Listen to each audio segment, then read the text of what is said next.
ઘણા પેરેન્ટ્સના મને સવાલ હોય છે કે મારું બાળક બીજા બાળકના જેટલું કોન્ફિડન્સ કેમ ન થતું, શરમાળ કેમ વધારે હોય છે. તો હું 3 ઇમ્પોર્ટન્ટ ટ્રીક શેર કરું છું કે બાળકનો કોન્ફિડન્સ વધારી શકાય. પહેલી અને ઇમ્પોર્ટન્ટ ટ્રીક છે કે તમારા બાળકને ઉંમર પ્રમાણે અમુક કામ જાતે કરવા દો.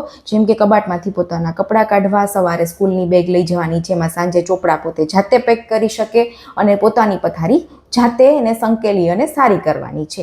બીજી મોસ્ટ ઇમ્પોર્ટન્ટ ટ્રીક છે કે બાળકને પ્રોબ્લેમ સોલ્વ પોતે કરવા દો. તમે એની બાજુમાં ઉભા રહો. મેં ઘણા પેરેન્ટ્સને જોયા છે કે બાળક પોતાનો દરવાજો ખોલવા જતું હોય ને મારી કેબિનનો, તો એમ કે હું ખોલી દઉં તને લાગી જશે, પણ એને એકવાર ટ્રાય કરવા દો. જ્યાં અટકે છે ત્યાં એને કહો. ઘણી વખત પેરેન્ટ્સ છે એને પેન્સિલ બી છોલવા નથી દેતા કે અણી તૂટી જશે, લાવ ફટાફટ થઈ જાય, હું કરી દઉં.